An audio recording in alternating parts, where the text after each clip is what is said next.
Hi everyone, welcome back to my channel. My name is Marie and I'm here today with a little reading wrap up. So the way I'm gonna do this is in this wrap up you will find all the English books that I had to read that were on my physical summer TBR, and then some books that were absolutely not on my TBR but that I read anyway. I will not be talking about the French books because I am not sure that you can even purchase or read the French books. So I have quite a few books to talk about here today, so we're gonna do that. And without any further ado, let's start. I read Twist Me by Anna Zaires. This was recommended to me by one of my best bookish friends. So she gave that to me because she's really into dark romance. I am not. So I read it. This follows the story of Nora.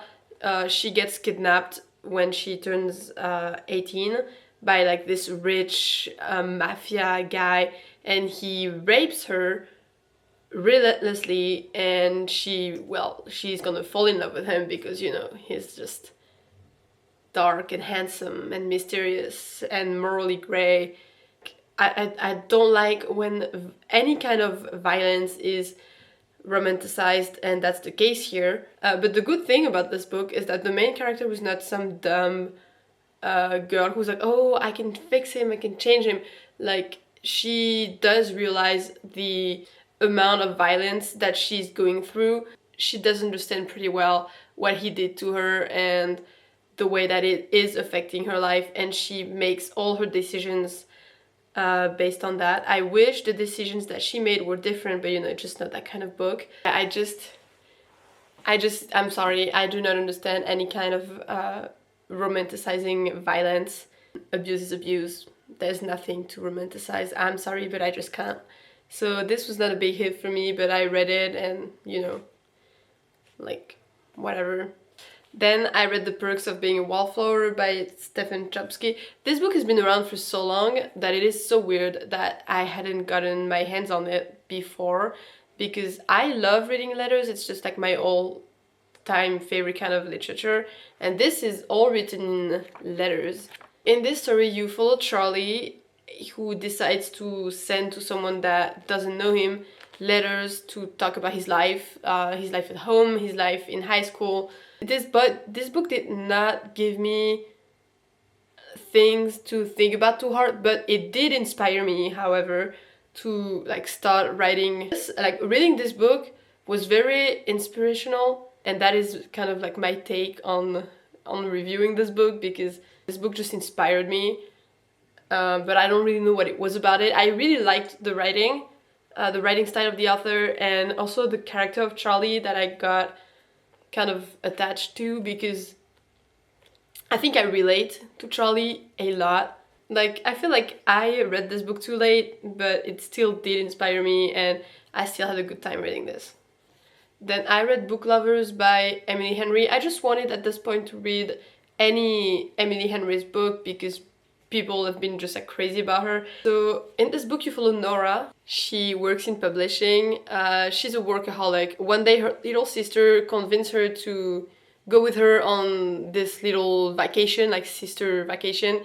So they go together, and lots of things are going to happen for Nora, romantically and also a bit life-changing.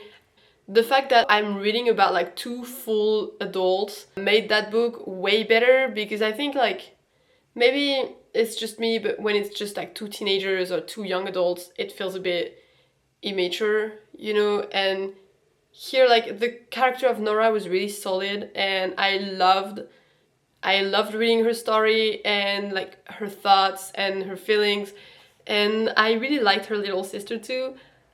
So I had a fun time reading this. I think I am really open to reading other Emily Henry's books, because this is not the most famous one. I think I'm thinking about You and Me on Vacation, or Beach Read and You and Me on Vacation. Those are her most popular books, I think. So I'm really open to reading other books that she wrote, because I really loved the writing style.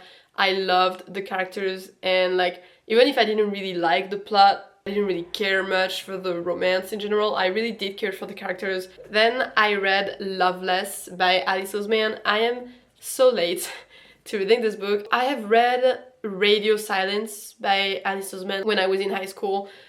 I do not remember much from this book. It did not really impact me.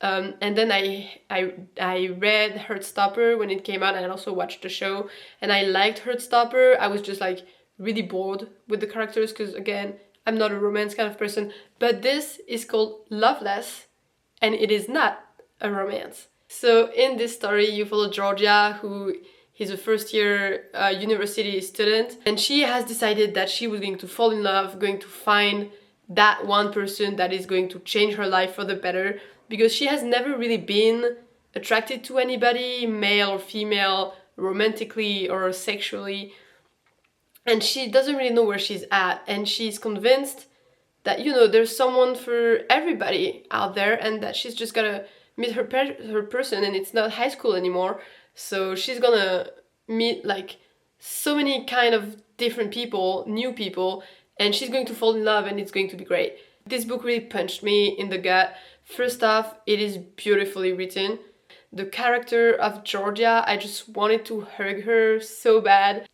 I think this book brought me peace about my own journey in sexuality and stuff that I have been feeling recently, and it just felt great to have that representation of asexuality and aromanticism, because you don't usually see that in books, and some people will see themselves in Georgia, in that main character, and they're going to think like, oh, so like everything's okay, and that's just the way I felt reading this book, you know, like sometimes when you read a character, you're just like, wow, things are just making sense right now.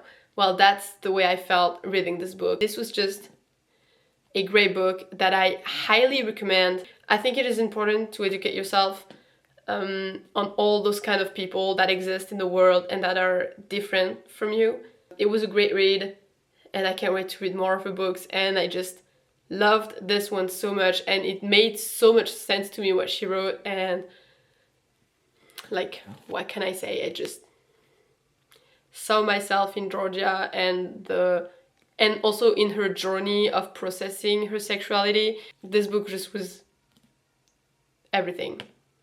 Then I read Restore Me by Tahereh Mafi, which is the fourth book in the Shadow Me series. So I will not be telling you much about this book because it's the fourth book in a series, but it's basically a dystopia where these people have like powers, and there's this girl, Juliet. Her power is that when she touches somebody, they die. So in this fourth book, Juliet has thrown off the entire government, and she is now a 17-year-old leader. I'm not really into dystopias anymore. I did not really particularly enjoy this book. What I did like is that, like, I really thought at the end of Shadow Me that it was going to be like, you know, she took power for herself and now she's ruling the world, and that's just it. But there's more to that, because you can't just like rule the world. You know, there are rules that you must follow. People will not probably be agreeing with what you're doing, so it's a lot of work, and she's not up for it. She is totally not up for it because she's a 17-year-old and she has no idea what the fuck she's doing. And I love that about the book. As in, like, it's not really, I don't know how to explain that. It's like, it's really realistic in terms of politics and what is going to await her. So yeah, I don't think I'm a big fan of this series. I like her other series way better, even though it's fantasy. But like, I will keep on reading them because I have all of them, and also I just love her writing style so much. Then I finally read Malibu Rising by Tahereh Jenkins Reid. I think I have read like every Tahereh Jenkins Reid book. This one is by far my favorite one. So you follow the story of Nina in the 80s, and she threw a big party in her big mansion, at the end of summer, like to celebrate the end of summer, and lots of celebrities are there, lots of people come to the party. You follow that party that unravels as the night goes by, and you also follow Nina's life throughout her parents meeting, her dad's career, and all of that. And that was a pretty interesting book. And also that writing style is just, it makes me, that book made me so emotional, and books rarely do that.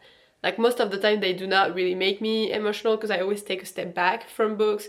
I mostly read books as a form of escapism, but this was just so good, and I cannot wait to read Atmosphere now. Like the writing was really light but also quite deep and profound, and I just loved the writing style. And also the story was very unusual, and all the characters have their own thing going on, their own life, but I really like seeing the dynamic between Nina and her siblings. Her as the oldest sibling, so she's always had like that weight on her shoulders. Then I read The Last True Poets of the Sea by Julia Drake. I have had this book with me for like maybe 3 years at this point, and it has been on my wish list for like 7 years. I have finally read it. Here you follow the story of Violet, who is sent to spend the summer with her uncle. And honestly, I think it's not that I didn't like the story, it's just this book has been on my TBR for too long for me to be able to enjoy it fully. I probably would have liked it more if I had been like 16, 17 or even 18 years old, but that was not the case. And as a grown adult, I don't think I really got everything out of this book, if I'm being honest, because I think I'm too old. Like it's not that the book is bad, it's just the writing was kind of basic for me. Like this book just like, he did nothing really special for me, and I'm sure that a lot of people have really enjoyed it, and I'm like also 100% sure that I would have loved this book if I had been younger, probably. And then I finally read A River Enchanted by Rebecca Ross. I got this book in like a Illimicrate subscription box. That was like maybe in 2021. Yeah, maybe 2021. So you can see it's been with me for quite some time. I don't know why I put this book off for so long, because I was very excited when I got it in the mail. So here you follow the story of Jake. He lives on the continent and he's being called back home in this island because things are happening. Little girls are going missing, and well, the people in his homeland believe that he can help. So he's going to unravel the mystery of what's been going on since he left, because he has been sent to live and study music in the continent when he was like 11 years old. So now he's a full adult.